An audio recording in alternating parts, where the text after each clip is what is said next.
हरे कृष्णा। आप सभी को निर्जला एकादशी की हार्दिक शुभकामनाएं। जैसा कि एकादशी सभी व्रतों में महत्वपूर्ण है, तो इसका वैज्ञानिक फायदा क्या है, पौराणिक इतिहास कैसा है और इससे हमारी आध्यात्मिक उन्नति कैसे हो सकती है, उन सभी के बारे में आज हम जानेंगे। और उसके साथ ही ये भी देखेंगे कि कैसे हम सभी लोग इस निर्जला एकादशी का पालन कर सकते हैं। तो जुड़े रहिए हमारे साथ केवल 5 मिनट के लिए। तो सबसे पहले बात करते हैं वैज्ञानिक फायदे की।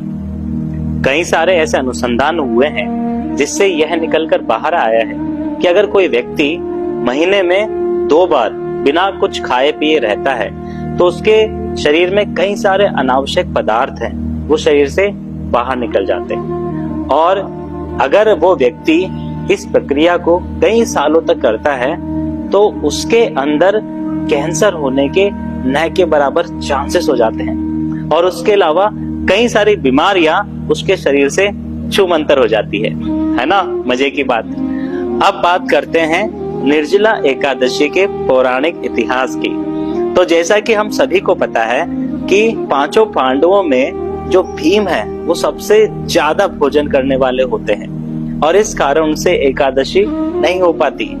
तो वो वेदव्यास जी से प्रार्थना करते हैं कि हे महाराज, कुछ इसका अल्टरनेटिव बताइए, कुछ दूसरा इसका उपाय बताइए।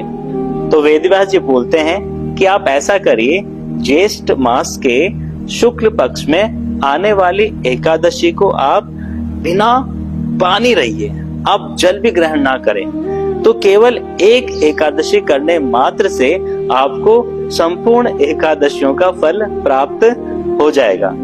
तो भीम सोचता है कि ये तो बढ़िया चीज है कि अब मेरे को इतनी सारी एकादशी, इतने सारे व्रत नहीं करने पड़ेंगे और एक एकादशी से ही मुझे उन सभी एकादशियों का फल प्राप्त हो जाएगा।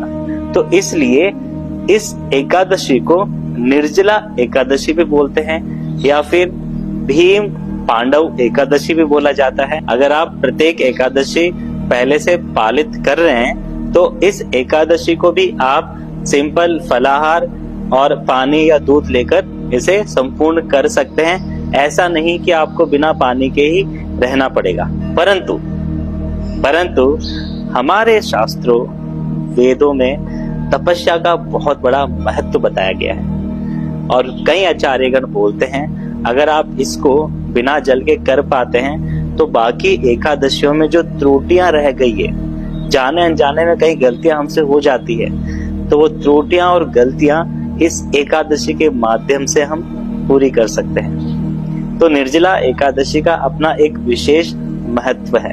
अगर आप चाहें तो इसे आप बाकी एकादशी जैसे पालित करते हैं वैसे भी कर सकते हैं और अगर चाहें और कुछ ज्यादा बेनिफिट ले पाए तो आप इसे बिना जल के भी कर सकते हैं। ऐसा नहीं होना चाहिए कि आप बिना जल के इस एकादशी को पालित कर रहे हैं परंतु आपके शरीर में बिल्कुल भी सामर्थ्य नहीं बचा है, न तो आप भगवान का नाम जप कर पा रहे हैं, न ही भगवत कथा श्रवण कर पा रहे हैं, न ही मंदिर जा पा रहे हैं। तो अगर ऐसी स्थिति हो जाती है तो आपसे विनम्र प्रार्थना है कि आप जल ग्रहण करें, कुछ फ्रूट्स लें और समय को भगवान के नाम जप में गुजारें। सबसे महत्वपूर्ण चीज किसी भी एकादशी में होती है कि आप ज्यादा से ज्यादा समय भगवान के स्मरण, भगवान की कथा, वैष्णव सेवा, मंदिर में भगवान के अर्च विग्रह के दर्शन इत्यादि कार्यों में बिताते हैं। ये हमारा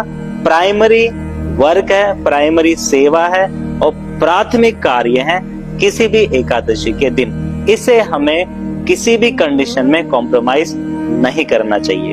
अब बात करते हैं आध्यात्मिक उन्नति की।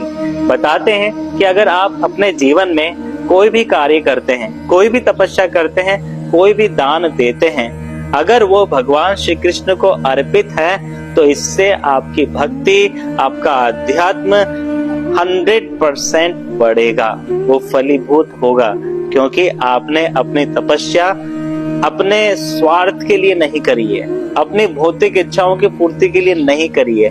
आपने ये तपस्या भगवान की सेवा के लिए, भगवान को प्रसन्न करने के लिए करी है, तो 100% आपकी आध्यात्मिक उन्नति होगी।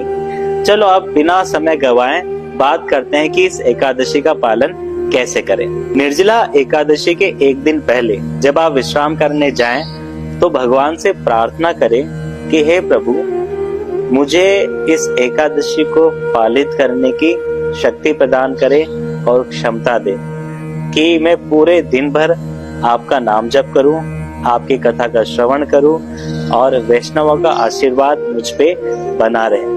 तो इस तरह की प्रार्थना करके आप विश्राम के लिए जाएं। अगले दिन आपको सुबह ब्रह्म मुहूर्त के समय उठना है।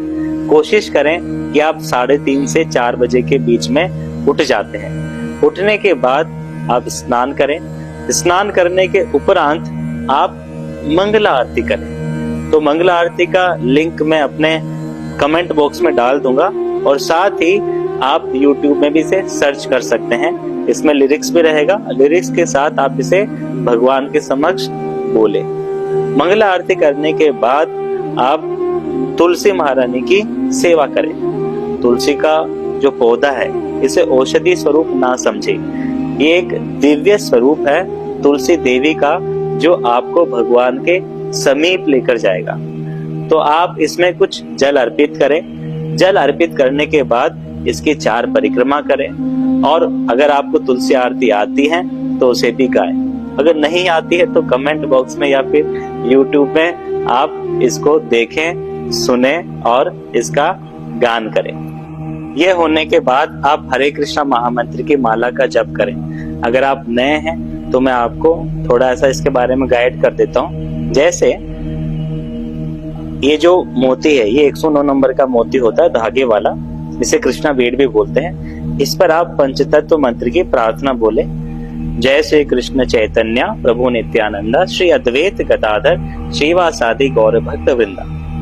फिर हर एक मोती पर एक बार आपको हरे कृष्णा महामंत्र का उच्चारण करना है। हरे कृष्ण कृष्ण कृष्ण हरे हरे, हरे राम राम राम हरे हरे। और दोबारा दूसरे मोती पर पुनः इस महामंत्र का उच्चारण करना है। आपको 2 बातों का ध्यान रखना है। पहला, ये मंत्र मन में नहीं करना, आपको इसे बोलना है और सुनना है।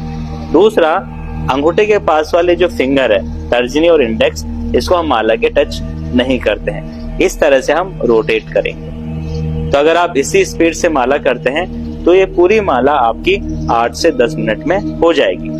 और इस तरह की आपको कम से कम 16 माला एकादशी के दिन करने का कोशिश करना है और एफर्ट करना है। जरूरी नहीं कि आप ये एक साथ करें। 4 माला सुबह कर लें, 4 माला या 8 माला दिन में कर लें और बाकी जो माला आपकी बची हुई है वो शाम के समय करें। और एक और चीज आप कर सकते हैं, दिन में या शाम को कभी भी आपको समय मिलता है तो भागवतम पठन जरूर करें। भागवतम से कोई भी भगवान की लीला निकालें, उसका अध्ययन करें और साथ ही कोई प्रार्थना जैसे गोपी गीत या गजेंद्र मोक्ष या ब्रह्म संहिता या फिर कोई और, इनमें से कोई भी प्रार्थना आप निकालें और उसका पठन करें और भगवान से प्रार्थना करें, हे प्रभु, कई जन्मों बाद मुझे आपके बारे में पता लगा, भक्ति के बारे में पता लगा और मैं नहीं चाहता कि दोबारा मुझे इस भौतिक जगत में जन्म मिले या फिर मैं आपकी सेवा और आपके चरणों को भूल जाऊं। आप मुझ दास पर इतनी कृपा करें कि ऐसा क्षण कभी भी ना आए जब मैं आपसे विमुख हो जाऊं या फिर आपको भूल जाऊं। तो इन सभी शरणागति बातों का और विचारों का ध्यान करते हुए हमें इस एकादशी को पूर्ण करना है। और फिर अगले दिन सूर्योदय के आसपास आप अपनी स्थिति के अनुसार समय देख सकते हैं, इस व्रत का पारण करें। अगर आपने बिना जल के किया है तो पारण जल से करें। अगर आपने केवल फ्रूट्स या फिर दूध लेकर इस एकादशी व्रत को किया है तो अगले दिन आप थोड़ा सा अन्न ग्रहण करके इसका पारण करें। तो इस तरह से आपका एकादशी संपूर्ण होता है। कोशिश करें आप बिना जल के करें। अगर आपको लगता है नहीं हो पा रहा है तो आप कुछ फ्रूट्स ले लें, मिल्क लें और भगवान को स्मरण करते हुए, भक्तों और भगवान की सेवा करते हुए इस एकादशी को संपूर्ण करें। हरे कृष्णा।